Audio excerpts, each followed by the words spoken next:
Greetings to all. This is Dr. Sophia from Department of Commerce, the American College, Madurai. In this video, we can see about motivation. Motivation is one of the driving forces behind human behavior.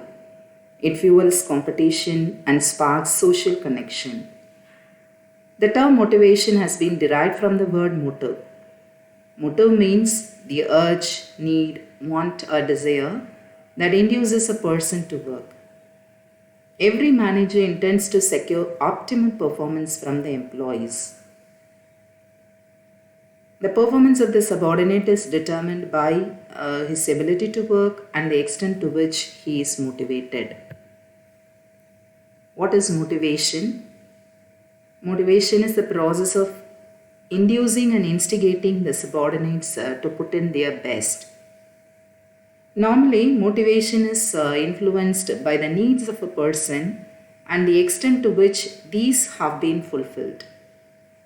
To motivate the subordinates, the manager must therefore understand their needs.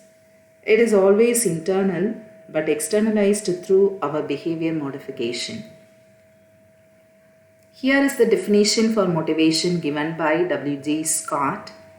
According to him, motivation is the process of stimulating people to action to accomplish desired goals. There are two ways by which people can be motivated. One is positive motivation, that is pull approach, and another one is negative motivation, that is push approach. In case of positive motivation, people are motivated by rewards and awards. They fall into two types, that is financial motivators and non-financial motivators. These financial motivators include pay, increment, bonus, commission, incentive, allowance, and the like.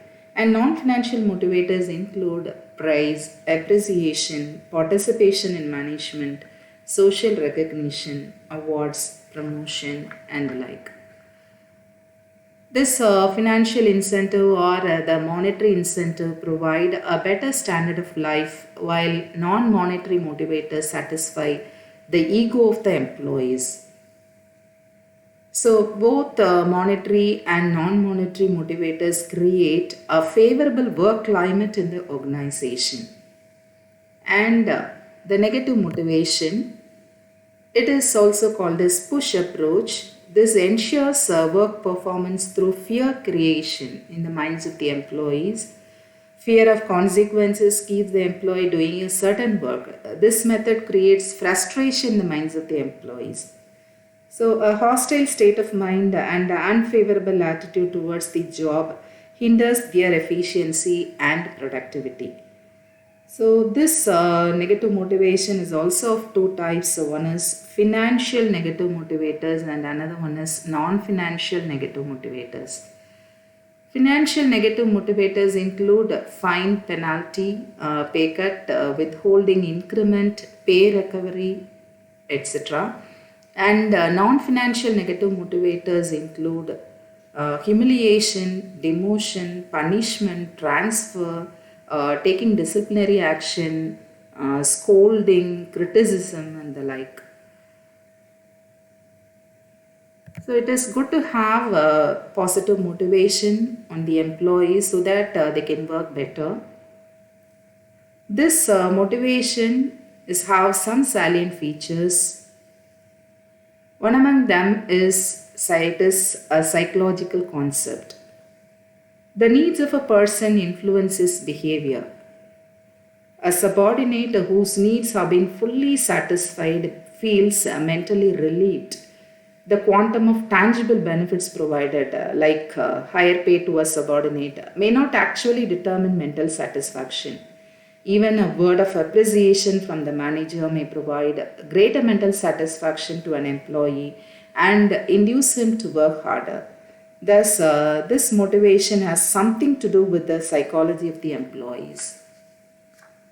And another character is it is always total and not a piecemeal. It means that a person cannot be motivated in installments. An employee will not be motivated if some of his needs are partially satisfied. For example, an employee who wants to work near his native place is transferred to a different place on promotion, may not feel motivated even though he is promoted. Therefore, it is the duty of the employer to grant any benefit to his employees fully as and when it is due. And the third one is it is financial or non-financial. So this we discussed earlier. An employee may be motivated through financial and non-financial incentives. Financial incentives are the monetary benefits provided to an employee in the form of higher pay, bonus, commission, etc. And non-financial incentives are the non-monetary benefits like greater decision-making authority, better designation, and so on. And the fourth character is it is positive as well as negative. Many people think that the method of motivation should always be positive. It may even be negative. This method is positive if it is in the form of higher pay, greater authority, better designation. Likewise, the method of motivation is negative in some of the cases like issue of memo to a worker showing negligence, placing a worker under suspension who is shirking duties, pay cut, imposing fines or penalties for violating rules and regulations in the workplace, and the like. And finally, motivation is a continuous process. As we all know, man is a wanting animal. As soon as one need is satisfied, another appears in its place. And this is an unending process. Therefore, motivation is not a time-bound process. In the workplace, an employee needs to be motivated as long as he is in the employment. Like these are all the various characteristics of motivation. Let us move on to the importance of motivation. Motivation as a tool of direction, it is very, very important due to some of the reasons, right? So this motivation induces the employees to work better so that we can get the higher efficiency from them, and we can be able to use the resources optimally.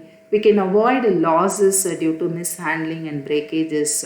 We may not get any complaints and grievances from the employees if they are better motivated, and we can maintain better human relationships, and we can avoid strike and lockouts in the organization. And finally, the labor turnover can be reduced to maximum extent. So due to these reasons, this motivation is very, very important. In the next session or in the next video, we will discuss about these reasons in detail. Thank you.